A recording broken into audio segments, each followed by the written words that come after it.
High court जब गया जी, यहाँ 140 सालों से आप लोग हैं और आप पोखर पर सिर्फ छठ करने आते हैं, ठीक। पोखर सरकारी होती है। आपने पहले ही कहा कि एक आम गैर मजरवा है, एक मालिक गैर मजरवा है, तो मालिकियत है वो गैर मजरवा है। सुगौली के पंजियारवा पंचायत में पहुंचे जाप सुप्रीमो पप्पू यादव। सुगौली प्रखंड के पंजियारवा में पोखर की जमीन से अतिक्रमण हटाने के बाद बेघर हुए पीड़ितों से मिलने जाप सुप्रीमो पप्पू यादव शनिवार को पहुंचे। उन्होंने सभी लोगों से मिल उनकी समस्याओं से अवगत हुए। कई लोगों ने बताया कि खुले आसमान के नीचे रहने को विवश हो गए हैं। उन्हें यह समझ नहीं आ रहा है कि आखिर हम अब क्या करें। अपनी पूरी जिंदगी की कमाई से बने मकान को अपने आंखों के सामने ध्वस्त होते हुए देख रहे हैं। कई पीढ़ियां गुजर गई रहते हुए अब सरकार हमें उखाड़ रही है, तो हम कहां रहेंगे। वहीं सभी लोग जाप सुप्रीमो पप्पू यादव को देखकर रो पड़े और कहा कि हमें सरकार मार ही क्यों नहीं देती। आजादी ka Amrit Mahotsav, Tara Honda, main road, Laxmipur, Raxaul. हर न्यू बाइक के खरीदारी पर पाए आकर्षक उपहार। मौका हाथ से जाने न दे। इनका तिनका जोड़कर बनाया गया घर अब टूट रहा है। सरकार अगर थोड़ा सा समय दे देती तो कहीं और घर बसाने का प्रयास किया जाता। लगभग 100 वर्ष से सैकड़ों परिवार अपना घर बनाकर यहाँ रह रहे थे। इस जमीन पर दर्जनों घर बसे जो प्रधानमंत्री आवास योजना के तहत बने हुए हैं। अब लोगों के सामने सबसे बड़ा सवाल है कि बरसात के मौसम में उनके आशियाने को गिरा दिया गया है। ऐसे में एक बहुत बड़ी आबादी, जिन्हें महिलाएं, छोटे बच्चे जो बेघर हो चुके हैं, वे रहेंगे कहाँ। वहीं कुंदन मिश्रा पत्रकार के निवास स्थान पर प्रेस कॉन्फ्रेंस के माध्यम से पत्रकार बंधुओं से बात करते हुए जाप सुप्रीमो पप्पू यादव ने कहा कि लोगों को धैर्य रखने की ज़रूरत है और कहा कि किसी की बस्ती उजाड़ देना मानवता को ताक पर रख देना है। यह हम बर्दाश्त नहीं करेंगे। आज हम आप सबके पीड़ा में शामिल हैं। औरतों बच्चों का रो रो कर बुरा हाल है। वही जाप सुप्रीमो सीएमओ और बिहार सरकार के मंत्री आलोक मेहता से इस बारे में फ़ोन के माध्यम से बातचीत की। उनसे आग्रह किया कि वे इन सैकड़ों लोगों के लिए सरकार के स्तर से हल निकालें और इनके निवास के लिए वैकल्पिक व्यवस्था हो। वहीं पूर्वी चंपारण के संबंधित अधिकारियों से भी इसके लिए बातचीत किया और कहा कि अगर सरकार नहीं सुनती है तो इन गरीब परिवार के हक की लड़ाई लड़ेंगे। जी, तो जवाब मांगा क्या कि तोड़े या नहीं? नहीं तोड़ने का आदेश तो नहीं है। इस पे स्पेशल यहाँ चिपका है, उस पर लिखा हुआ है कि इस मामला का केस न्यायालय में चल रहा है। ठीक है, इसको ये तोड़ने के लिए अटेंडम नहीं है। इसका मांगा गया कागज डीएम साहब से। कोर्ट का ऑर्डर आपने देखा? जी देखा। कोर्ट के ऑर्डर में क्या है? एक मिनट, हम देखा है, देखिए बात कर रहे हैं। मेरी बात अब मैं बता रहा हूँ। वो जो चिपकाया, सुनो हाँ बाकी करो चिपकाया जो कॉपी है, कॉपी होगा। जी बैठा पढ़ लीजिए। तो नहीं जाना। एक मिनट, हम चश्मा मेरा नहीं आया।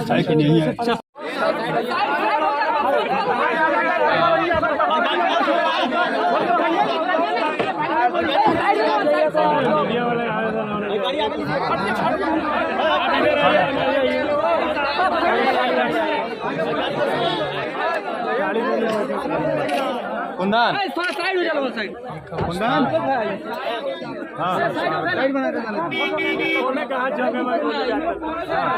तोहने कहाँ जाता है? हम लोग कहाँ जाता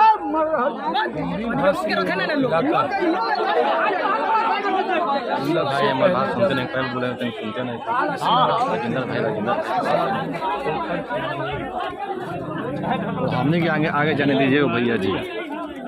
मंदिर की सार्वजनिक हम लोग आपके के लिए आए हैं। आगे जान दीजिए, हम लोग थोड़ा आगे जान दीजिए। हम लोग आगे जान दीजिए।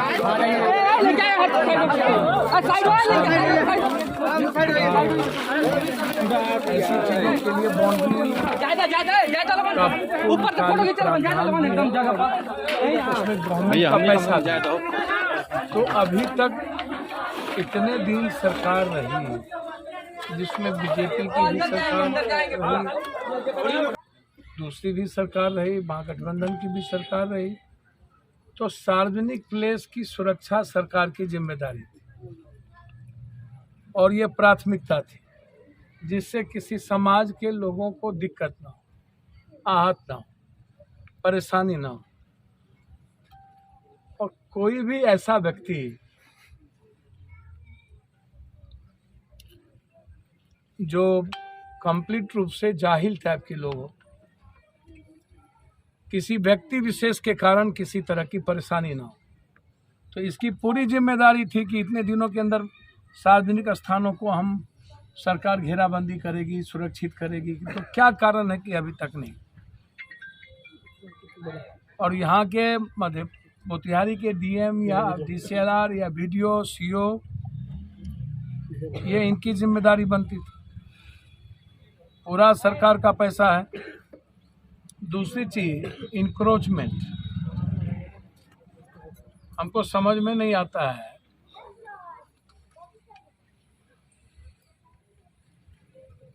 कि जितनी इंक्रोचमेंट बनी है अभी तक हुई है, सरकार से हम जानना चाहेंगे बहुत क्लियर, जितनी गैर मजरवा जमीन है या शहर में जितनी सरकारी जमीन,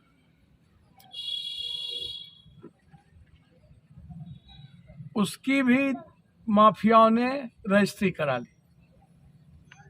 तो सरकारी जमीन की रजिस्ट्री करा ली, उस पर तो गहरी चिंता नहीं है। सरकारी जमीन की रजिस्ट्री खो कैसे गए, जो प्रावधान नहीं है। यहाँ जब आप रसीद काटने का कोई प्रावधान नहीं है, तो फिर सरकारी जमीन की बड़े बड़े जगहों पर अब किस तरीके से रजिस्ट्रेशन हुआ। तो अभी तक आप जैसे राजीव नगर, नेपाली नगर में माफियाओं ने, आप कह रहे हैं सरकार की जमीन बेच दी, तो बेच दी तो रजिस्ट्रेशन तो हुआ ना, तो रजिस्ट्री कैसे हुई। तो सबसे ज्यादा पूंजीपति और पैसे वाले और माफिया नेताओं ने सरकार की जमीन कब्जा कर लिया, पदाधिकारियों ने। राजीव नगर और नेपाली नगर में तो पदाधिकारी और आम लोग ही है जिसने लिया अपनी सारी चीज बेच करके। लेकिन ये माफिया सबकी पूरा का पूरा